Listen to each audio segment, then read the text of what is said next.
প্রিয় দর্শক, আসসালামু আলাইকুম। আমন্ত্রণ সংবাদপত্র সংবাদ মাধ্যমগুলোর শীর্ষ সংবাদ নিয়ে বিশ্লেষণধর্মী আয়োজন ফ্রন্ট পেজে। আপনাদের সাথে আছে আমি বেনজির আহমেদ। আজকে অতিথি হিসেবে আমাদের সাথে আছেন অ্যাডভোকেট নজমুল হক নান্নু, বিএনপি চেয়ারম্যানের উপদেষ্টা। আপনাকে স্বাগতম। ধন্যবাদ। দর্শক, মূল অনুষ্ঠানে যাবার আগে আমরা দেখে নেব আজকের বিভিন্ন পত্রিকার সংবাদ শিরোনাম। দৈনিক প্রথম আলো, রিজার্ভে স্বস্তি, বিনিয়োগ মন্দায়, সরকারের সমাজ, ইস্তেহারের প্রতিটি প্রতিশ্রুতি বাস্তবায়নে সরকার কাজ করছে, মাহদি আমিন।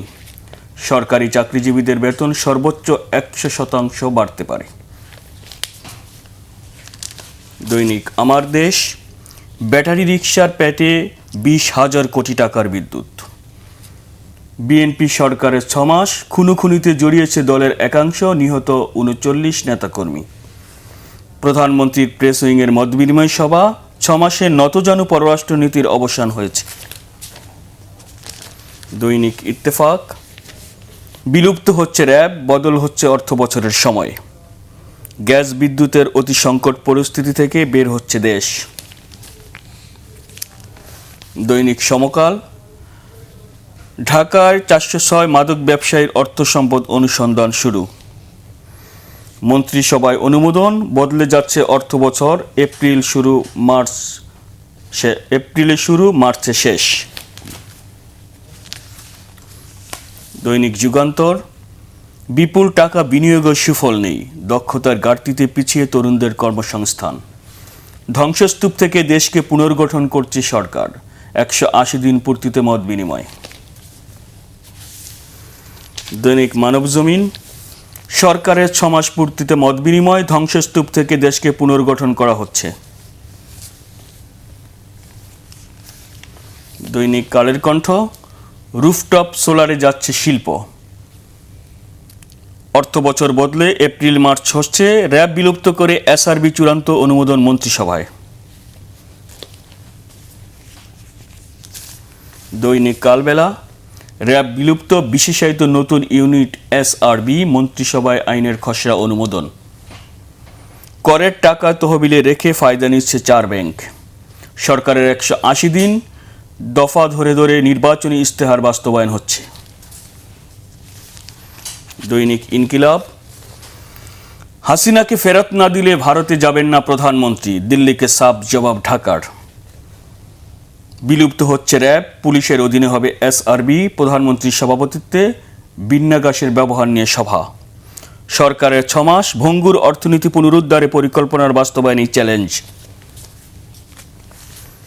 দৈনিক বাংলাদেশ প্রতিদিন, মেগা প্রকল্পে ভারী বোঝা, সুশাসন প্রতিষ্ঠায় অন্তহীন পথ চলছে সরকার। ঢাকা দিল্লি সম্পর্ক উন্নয়নে গড়ার কাটা শেখ হাসিনা। দৈনিক দেশ রূপান্তর, পেনশন পেতে টেনশন, শিক্ষকদের অবসর কল্যাণের টাকা। 6 মাস উপলক্ষে মত বিনিময়, সমস্যার শতভাগ সমাধান কঠিন, সরকার সর্বোচ্চ আন্তরিক। দৈনিক নয়া দিগন্ত, পে স্কেল চূড়ান্ত, 2 ধাপে বাস্তবায়ন। শেখ হাসিনাকে রক্ষায় দিল্লির চেষ্টা, ঢাকাকে চীনের দিকে ঠেলে দেবে। বণিক বার্তা, সরকারের বড় আর্থিক ঝুঁকি, তৈরি করছে রাষ্ট্রায়ত্ত প্রতিষ্ঠানের 8 লাখ কোটি টাকার দার। প্রধানমন্ত্রীকে সৌদি আরব সফরের আমন্ত্রণ crown প্রিন্সের।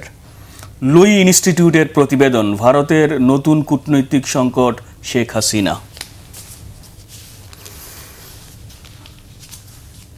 The daily star, fiscal year to run from April to March, Cabinet decides RAB to be renamed SRB. 6th month of BNP government, strong on optics, less so on delivery.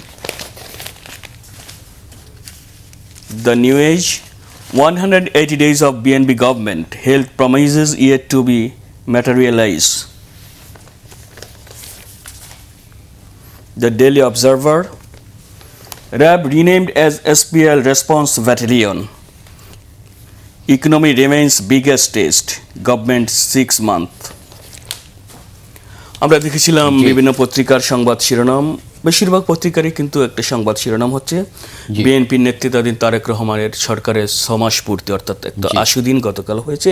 এ নিয়ে আমরা দেখেছি প্রধানমন্ত্রী কার্যালয় থেকে সংবাদ সম্মেলন করা হয়েছে। আমরা দেখেছি বিএনপির নেতৃত্বাধীন বর্তমান যে সরকার, বিশেষ করে তারেক রহমানের যে সরকার, শহীদ প্রেসিডেন্ট জিয়াউর রহমানের 19 দফা, বিএনপি চেয়ারম্যান খালেদা জিয়ার ভিশন 2030 এবং তারেক রহমানের 27 দফা এবং যুগপৎ আন্দোলনের দলগুলো নিয়ে 31 দফা, এই মূলত এই 4টি মৌলিক বিষয় নিয়ে কিন্তু বিএনপির নির্বাচনী ইশতেহার হয়েছিল এবং ক্ষমতা গ্রহণের এই 6 মাসের মাথায় এই 4টি মৌলিক বিষয়কে অগ্রাধিকার দিয়ে প্রতিশ্রুতি বাস্তবায়ন করছে। আমরা দেখেছি বিভিন্ন ক্ষেত্রে উল্লেখযোগ্য সাফল্য অর্জন করেছে, আবার কিছু কিছু ক্ষেত্রে একটু ধীরে গতিতে চেষ্টা করছে। তো সরকারের এই 6 মাসকে কীভাবে মূল্যায়ন করবেন? ধন্যবাদ আপনাকে সঞ্চালক মহোদয় এবং উপস্থিত সুধী দর্শক এবং বাংলা ভিশনের সকল কর্মী, আপনাদের প্রতি আমার শ্রদ্ধা এবং ভালোবাসা থাকলো এবং সালাম আপনারা গ্রহণ করুন। আজকে যে বিষয়ের আপনি অবতারণা করলেন, একটি বিশাল একটি ব্যাপ্তি 6 মাস। সত্যি কথা বলতে একটি দেশ যখন একটা ধ্বংসস্তূপে পরিণত হয়, সেই ধ্বংসস্তূপটা হলো যেমন বিশ্বযুদ্ধের সময় একটা নগর সম্পূর্ণরূপে ধ্বংস হয়ে যায়, ঠিক সে ধরনের নয়, ভেতর থেকে ধ্বংস হয়ে গেছে।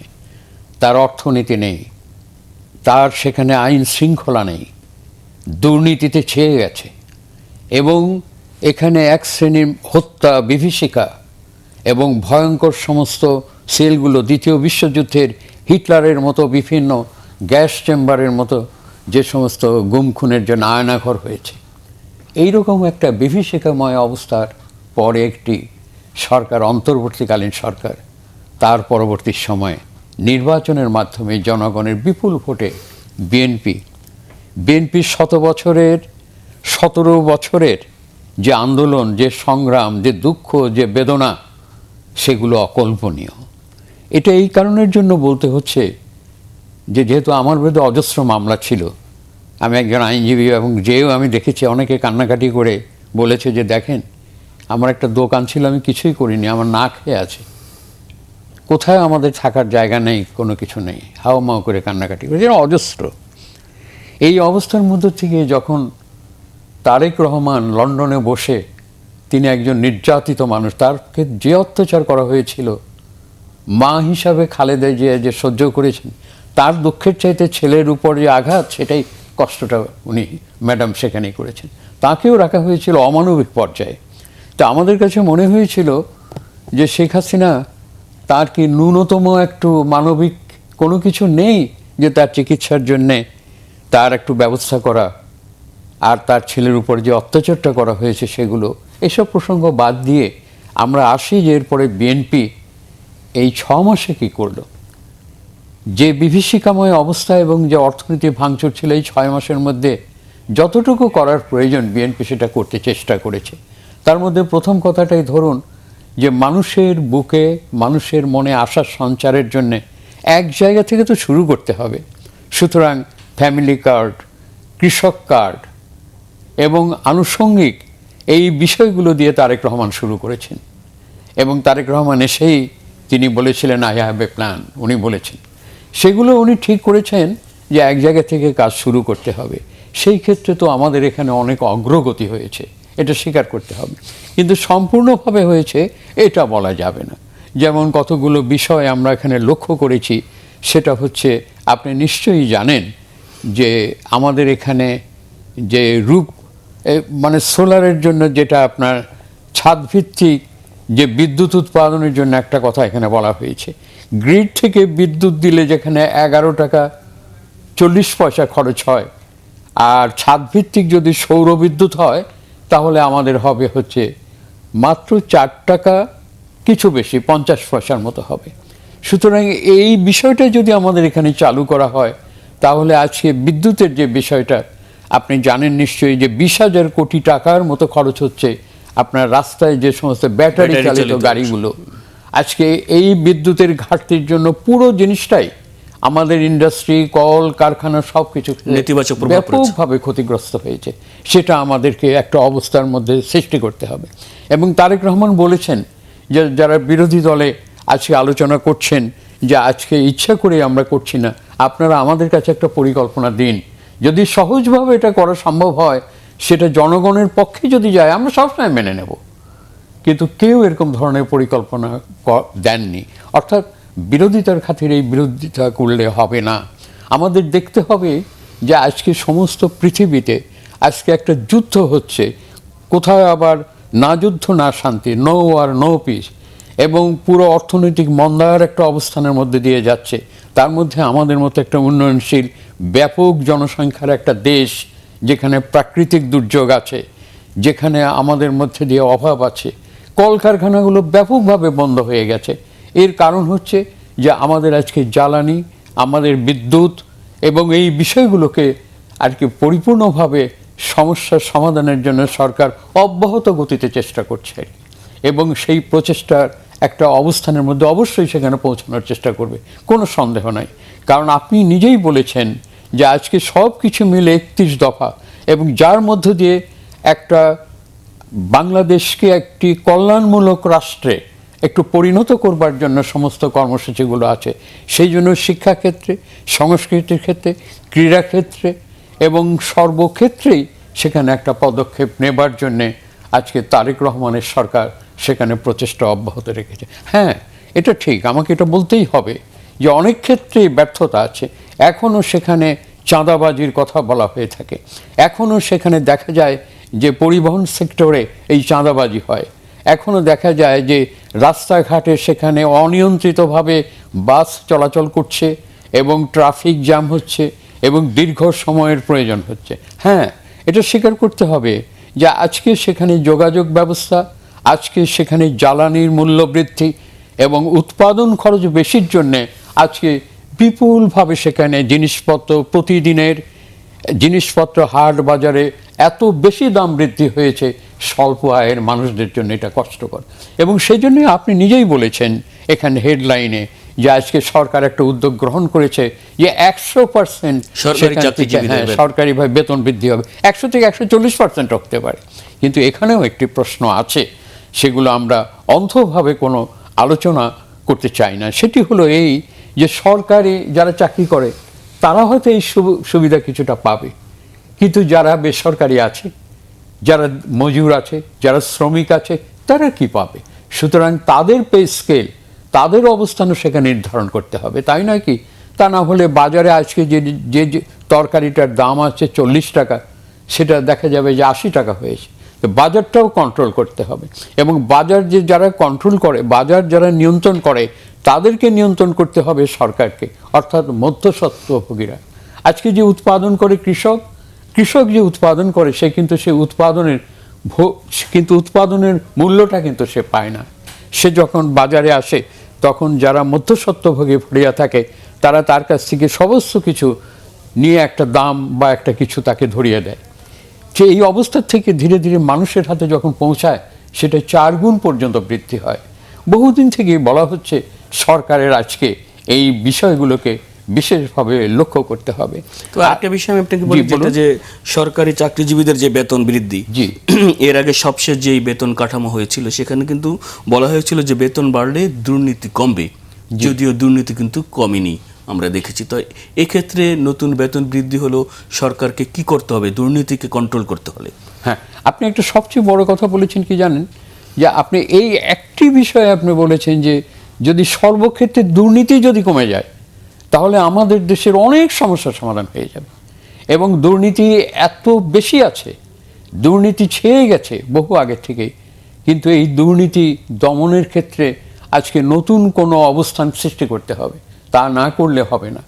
যদি সকলে সৎ হয়, যদি সততার সাথে সকলে কাজ করে, তাহলে একটা রাষ্ট্র, আমাদের মতো একটি রাষ্ট্র সেখানে উন্নয়নশীল অবস্থানের মধ্য দিয়ে সেখানে যেতে পারে। কিন্তু এই দুর্নীতিকে দমন করার পদ্ধতি গ্রহণ করতে হবে।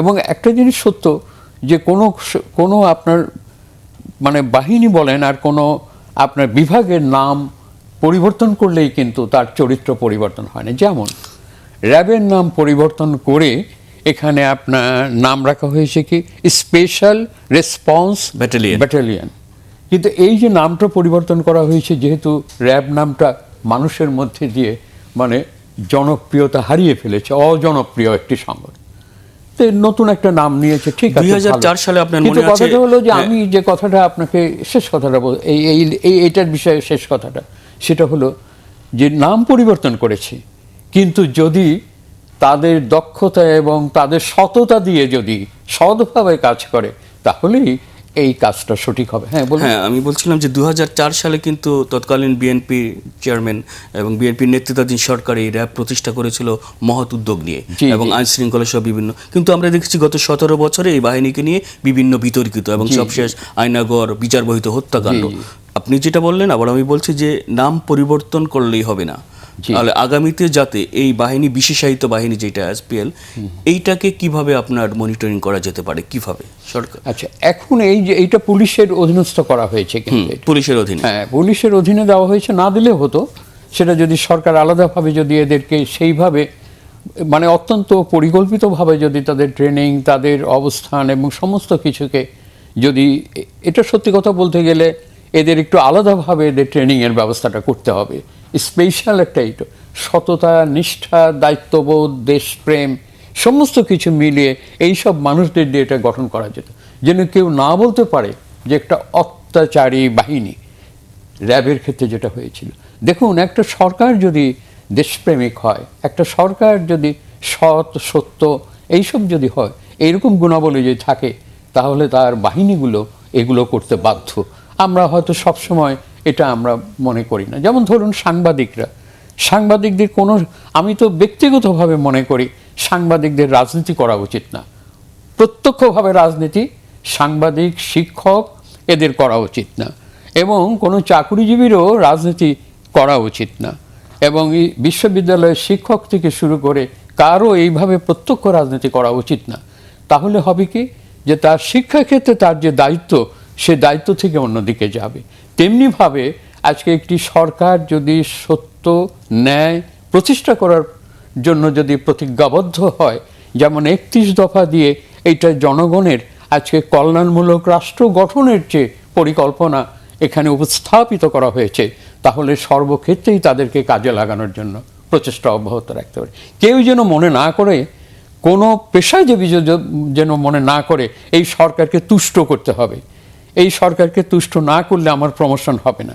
যতক্ষণ পর্যন্ত এই মানসিকতা থাকবে ততক্ষণ পর্যন্ত এই রাষ্ট্রের, এই দেশের কোনো অগ্রগতি হবে না।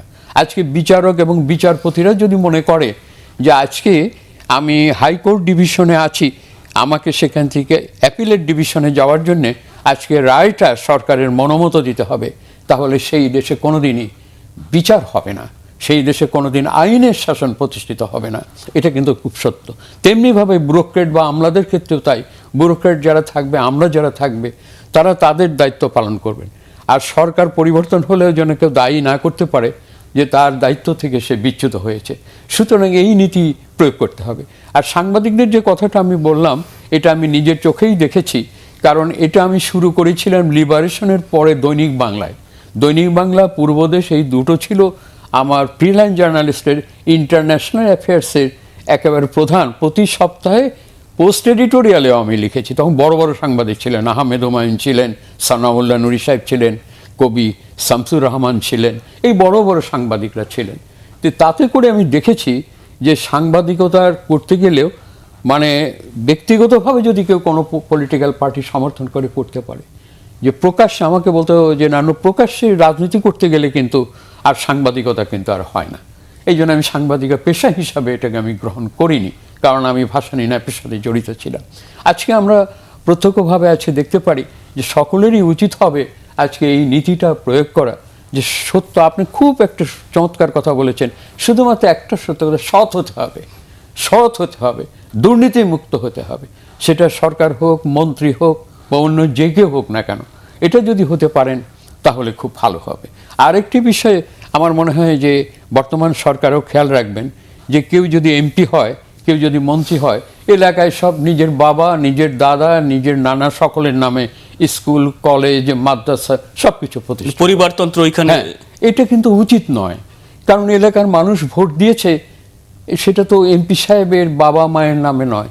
এমপি সাহেবের যদি নিজস্ব সম্পদ থাকে, টাকা থাকে, তিনি মসজিদের বা সেখানে স্কুল, কলেজ, মাদ্রাসা এগুলো করতে পারেন।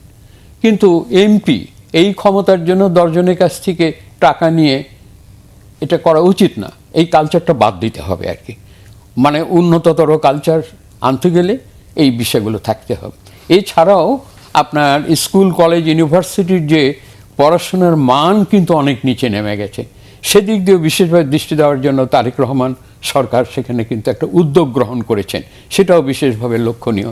আর একটি বিষয় হয়েছে এখানে, আপনি আরও একটা বিষয় সেখানে আলোচনা করেছেন, সেটা হচ্ছে যে আজকে ওই যে ব্যাটারি চালিত রিকশা, 20,000 কোটি টাকা ওদের পকেটে। এইটা যে একটা আইন করেছে, এটা খুবই ভালো। এবং এটা যদি করা যায় এবং আমাদের এখানে যদি আইন শৃঙ্খলা পরিস্থিতি যদি একটা সুষ্ঠু অবস্থানের মধ্যে নেওয়া যায়, তাহলে আমাদের এই রাষ্ট্র ভালোভাবে চলবে। আরেকটি বিষয় আপনি সেখানে উল্লেখ করেছেন আপনার হেডলাইনের মধ্যে, সেটি হলো যে কূটনৈতিক যে সম্পর্ক আমাদের প্রতিবেশী রাষ্ট্রের সাথে। হ্যাঁ, আমি এইটা বিষয়ে আপনাকে বলছি যে আপনার যে ইস্যুটা নিয়ে আলোচনা হচ্ছে, তারেক রহমানের ভারত সফর নিয়ে আপনার ইন্ডিয়ান গণমাধ্যমগুলো বিভিন্ন সংবাদ প্রকাশ করেছে। আমরা দেখেছি, বা আপনার যেখানে টাইমস অফ ইন্ডিয়া বলেছেন তারেক রহমানের ভারত সফরের জন্য কঠিন শর্ত দিয়েছে বাংলাদেশ। এবং ইন্ডিয়ান এক্সপ্রেস তারা একটা হেডলাইন্স করেছেন, send Sheikh Hasina back, Bangladesh red line. আমরা দেখছি ইন্টারিম গভর্নমেন্টের সময় কিন্তু ভারতের সাথে আমাদের যে সম্পর্কটা কেমন জনিক আপনার বৈরিতা ছিল। বিএনপির নেতৃত্বাধীন সরকার আসার পর আমরা আশা করেছিলাম সম্পর্ক আপনার আরও ভালো হবে, কিন্তু আমরা সেটা কিন্তু ক্রমান্বয়ে হচ্ছিল। কিন্তু হঠাৎ করে গত 5 আগস্ট দিল্লিতে বসে কনভিক্টেড আসামি যে সাবেক প্রধানমন্ত্রী ক্ষমতাচ্যুত শেখ হাসিনা সংবাদ সম্মেলন করেছেন আনুষ্ঠানিকভাবে। এই বিষয়ে কিন্তু বাংলাদেশ গভীর কনসার্ন, বাংলাদেশ প্রতিবাদ জানিয়েছে। তবে দিল্লির পক্ষ থেকে বলা হয়েছে তারা এই বিষয়ে সমর্থন করে না শেখ হাসিনার বক্তব্যকে। কিন্তু এরপরও আমরা দেখেছি আলোচনা চলছিল। সবশেষ গত রোববার কিন্তু বাংলাদেশের পক্ষ থেকে আপনার ফরেন মিনিস্ট্রি থেকে বলে দেওয়া হয়েছে যে অনুকূল পরিবেশ সৃষ্টি না হলে প্রধানমন্ত্রী তারেক রহমানের ভারত সফর সম্ভব নয়। এক্ষেত্রে কয়েকটি শর্তও দিয়েছে, বিশেষ করে শেখ হাসিনাকে ফেরত, হাদি হত্যার আসামিকে ফেরত এবং অনুকূল পরিস্থিতি। তো আসলে কি ঢাকা দিল্লির এই সম্পর্ক টানাপোড়েন চলবে, না বরফ কি গলবে না? আচ্ছা, আপনাকে ধন্যবাদ। এটি একটি গুরুত্বপূর্ণ বিষয়, একটা কূটনৈতিক একটা খুবই গুরুত্বপূর্ণ বিষয়, রাষ্ট্রের সাথে রাষ্ট্রের সম্পর্ক। প্রথম যে বিষয়টি এখানে এসেছিল সেটি হলো যে প্রতিবেশী রাষ্ট্র হিসাবে যেই দেশে মানুষকে হত্যা করেছে, মানুষের অর্থ সম্পদ লুণ্ঠন করেছে, একটা দেশে সব কিছু করে পার্শ্ববর্তী দেশে সেখানে আশ্রয় নিয়েছে, পালিয়ে গেছে বা যেভাবেই হোক সেখানে গিয়েছে, সেই দেশ যদি তাকে ব্যবহার করে বাংলাদেশের উপর যদি তার অসম চুক্তিগুলো চাপিয়ে দিতে নানা ধরনের দর কষাকষি করে, সেটা কিন্তু কূটনৈতিকভাবে সেটা অন্যায় এবং কূটনৈতিক রীতিনীতি ভঙ্গ করা যায়। প্রথমটা হয়েছিল সেটা তারেক রহমান নির্বাচিত হবার পরে কোন দেশে আগে পরিভ্রমণে যাবেন। তে প্রধানমন্ত্রী তারেক রহমান মালয়েশিয়া গেলেন, তারপর চীন সফর করলেন। তিনি চীন সফর করবার আগে আমরা এখান থেকে একটা স্পেশাল ডেলিগেশন গিয়েছিলাম, আমিও ছিলাম সেই ডেলিগেশনের সিনিয়র সদস্য। তা আমরা ওখানে সমস্ত কিছু বুঝে আসছি কি আলোচনা হবে, কোনটা কি হবে। স্বাভাবিক, আপনি জানেন তো একটা হাই পাওয়ার ডেলিগেশন গিয়েছে সেখানে, হাই লেভেল ডেলিগেশন। তো এখন কথাটা হলো যে বাংলাদেশের সরকারের তো কোনো অন্যায় করেনি। তারা বলছে যে আমাদের এখানে যে ট্রাইব্যুনাল আছে, যেটা শেখ হাসিনা নিজেই গঠন করেছিলেন, সব কিছু আছে, সেখান থেকে বিচারে একটা রায় হয়েছে। তাহলে স্বাভাবিকভাবেই তো আমরা সেখানে আশা করতে পারি বাংলাদেশ একটি নির্বাচিত সরকার নিশ্চয়ই দাবি করতে পারে প্রত্যর্পণের যে চুক্তি আপনাদের সাথে আছে, সে অনুপ চেটিয়ারা যেভাবে গিয়েছিল, যে আপনারা তো সেভাবে আমাদেরকে এগুলো আমাদের কাছে হস্তান্তর করবেন বা এই বিষয়গুলো মানবেন। এটা তো অন্যায় কিছু করেনি। এটা একটা অবস্থান সৃষ্টি হয়েছিল যে নিশ্চয়ই সেখানে বাংলাদেশের প্রধানমন্ত্রী সেখানে যাবেন, এই ধরনের একটা কথা ছিল। কিন্তু এখন যদি আরও অতিরিক্ত শর্ত জুড়ে দেওয়া হয়, শর্ত জুড়ে দিয়ে সেখানে যদি এই নিয়ে দর কষাকষি করা হয়, তাহলে সেটা অন্যায়। এটা খুবই সত্য কথা যে বাংলাদেশের মতো একটি ছোট দেশ বড় একটি প্রতিবেশীর সাথে কোনোদিনই গণ্ডগোল করতে যাবে না, কারণ উভয় দেশের স্বার্থ জড়িয়ে থাকে। তাহলে আমাদের দেশের এই বিশাল জনসমষ্টির একটি দেশ, আমরা কি আমাদের স্বার্থ বিসর্জন দিয়ে তার যেতে পারি না? ধরুন আমাদের এখানে পানির প্রয়োজন হবে। এই ফারাক্কা বাঁধের যে পানি, এই গঙ্গা চুক্তি, এটা আমাদের পানির প্রয়োজন। তিস্তা আছে, সেটার প্রয়োজন। তো এটা তো আন্তর্জাতিক নদীগুলোর পানি প্রবাহ তো বন্ধ করতে পারে না, কিন্তু ভারত এটা বারবার এটা করেছে। বাণিজ্যিক একটা সম্পর্কও থাকে, যে বাণিজ্যিক একটা ডেলিগেশন কিন্তু আমাদের এখানে পরিভ্রমণ করছে। তা আমরা আশা করি যে এখানে শুধু বাণিজ্যই হবে না, এখানে রাজনীতি বা কূটনীতিও হবে। এইসব কূটনীতির মধ্যে বাংলাদেশ যেন ভারতের সাথে সহযোগিতা এবং সহমর্মিতার যে তার নীতি প্রদর্শন করেছে, বাংলাদেশ অলরেডি সেটা প্রকাশ করেছে। আমরা আশা করি যে ভারত তার প্রতি ন্যূনতম শ্রদ্ধা জানিয়ে সেগুলো গ্রহণ করে একটা বন্ধুত্বের একটি অবস্থান সৃষ্টি করবে, এটাই আমরা আশা করি। সবার আগে বাংলাদেশ, যেটা বলা হয়েছে বাংলাদেশ তারেক রহমানের এই পররাষ্ট্রনীতিতে ভারসাম্যপূর্ণ পররাষ্ট্রনীতি, মর্যাদাপূর্ণ সম্পর্কের ভিত্তিতে। এবং গতকাল প্রধানমন্ত্রী কার্যালয়ের যে প্রেস ব্রিফিং, সেখান থেকে বলা হয়েছে যে নতজানু পররাষ্ট্রনীতির অবসান হয়েছে গত 6 মাসে। তো আমরা দেখেছি, আপনি যেটা বললেন যে হ্যাঁ, ভারতের সাথে আমাদের বৈরী সম্পর্ক এখনো আলোচনা চলছে, আমরা হতাশ হব না, আলোচনা যে কোনো আসতে পারে। তার সাথে আবার কয়েকটি পত্রিকা আমরা দেখেছিলাম যে এই ভারতের বৈরী আচরণ কারণে তাহলে আমরা কি চীনের দিকে চলে যাচ্ছি কিনা, এটা কিভাবে দেখবেন? এখন ধরুন, আমরা এটা কখনোই এটা হবে না বাংলাদেশের জন্য। বাংলাদেশকে ভারসাম্যপূর্ণ কূটনীতি বজায় রাখতে হবে। আমরা জিয়াউর রহমানের সময়কে আমরা ধরে নিতে পারি যে জিয়াউর রহমান চীনে গিয়েছিলেন, ম্যাডাম খালেদা জিয়া চীনে গিয়েছিলেন। তার অর্থ এই নয়, আমি দুবারই অবশ্য প্রেসিডেন্ট জিয়াউর রহমান চীনে যাওয়ার আগে কিন্তু আমি গিয়েছিলাম মির্জা গোলাম হাফিজ সাহেবের সাথে। মানে উনি আগে গিয়েছিলেন, আমাদের পাঠিয়েছিলেন, 78-এর কথা বলছি। আবার ম্যাডাম যখন 91-এ প্রথমে চীনে যায়, তখন আমি চীনে ছিলাম, আমি একটা আলাদা ডেলিগেশনে ছিলাম বাংলাদেশ চীনমৈত্রী সমিতির পক্ষ থেকে। সেখান থেকে চাইনিজদের যে কূটনীতি ছিল যে তোমাদের সাথে আমরা বন্ধুত্ব করছি, তার অর্থ এই তো না যে আমাদের সাথেই শুধু বন্ধুত্ব করতে হবে, তোমরা তোমাদের প্রয়োজনীয় জাতীয় স্বার্থ, জনগণের স্বার্থের জন্য বিশ্বের যে কোনো দেশের সাথে বন্ধুত্ব করতে পারে। এত উদার ছিল তারা। তো সেটা এখনও অব্যাহত রেখেছে। আমি শেষ কথা বলছি আপনাকে, সেটা হলো এই যে বাংলাদেশ ভারতের সাথে টানাপোড়েন হলেও যে পুরো চীনপন্থী হয়ে যাবে তা হবে না। বাংলাদেশ ভারতের সাথে বন্ধুত্ব রাখবে, চীনের সাথে রাখবে, মালয়েশিয়ার সাথে রাখবে, তুরস্কের সাথে রাখবে, আমেরিকার সাথে রাখবে এবং ইউরোপের সাথে রাখবে। সমস্ত দেশের সাথেই বাংলাদেশ মানে মধ্যপ্রাচ্যের সমস্ত দেশগুলোর সাথে রাখবে। এটাকেই ভারসাম্যপূর্ণ এবং মানে প্রাণ খুলে, অন্তর খুলে সকলের সাথে কূটনৈতিক অবস্থান সৃষ্টি করে। পানি চুক্তি যেটার মেয়াদ শেষ হচ্ছে এই ডিসেম্বরে, আপনি জানেন, 30 বছর মেয়াদ। সেক্ষেত্রে এই গঙ্গা চুক্তি নবায়নের ক্ষেত্রেও কিন্তু ভারতের সাথে আলোচনা হতে হবে। তাই বলেন, এক্ষেত্রে কি করতে পারে? এটা চুক্তির ধারাই আছে যে আপনার এই মেয়াদ যখন শেষ হবে, তখন সেখানে অবশ্যই সেখান থেকে আলাপ আলোচনার মাধ্যমে এটা নতুন সিদ্ধান্ত নিতে হবে। সুতরাং এটা তো চুক্তির ধারা আছেই, সেটাকে বসতেই হবে। এখন ভারত যদি মনে করে যে আমি আন্তর্জাতিক চুক্তির রীতিনীতি লঙ্ঘন করি বা কিছু মানি না, সেটা তো আলাদা কথা, কিন্তু তাকে বসতেই হবে, আসতেই হবে সেখানে একটা অবস্থানের মধ্যে। আর সেখানে বাংলাদেশের সাথে সেখানে ভারতেরও স্বার্থ বা প্রয়োজন আছে, নেই তা তো না। বাংলাদেশ একটা বড় বাজার, মার্কেট, বাণিজ্যের বাজার, তাই না? যে বাংলাদেশের সেখানে ভারতেরও তো সম্পর্ক রাখতে হবে। কত ব্যবসায়ীরা বাংলাদেশের সাথে ব্যবসা করছে না, করছে, তারা স্থলপথে করছে, তারা জলপথে করছে, সমস্ত কিছু মিলিয়ে তাদের স্বার্থ রয়েছে। সেজন্য আপনি যেটা বললেন এটা সত্য যে এই টানাপোড়েন দূর হবে। আমরা আশা করি যে একটা ভালো অবস্থান হবে। হ্যাঁ, কূটনীতির ক্ষেত্রে একটি কথা আপনি বলতে পারেন, এখন ধরুন প্রকৃতি যেমন, একটু বৃষ্টি হচ্ছে আবার থেমে যাচ্ছে, আবার সূর্য উঠছে, ওই একই টানাপোড়েন কূটনীতির ক্ষেত্রে এখন বাংলাদেশ এবং ভারতের হচ্ছে।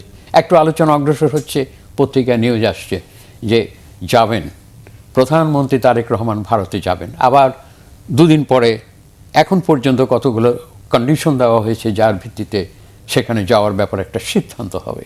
এরকম টানাপোড়েন চলতে। জি, আপনাকে অসংখ্য ধন্যবাদ আমাদের সাথে যোগ দেওয়ার জন্য। প্রিয় দর্শক, ফ্রন্ট পেজ আজ এ পর্যন্তই। আগামীকাল দেখা হবে। ভালো থাকুন, সুস্থ থাকুন, শুভ সকাল।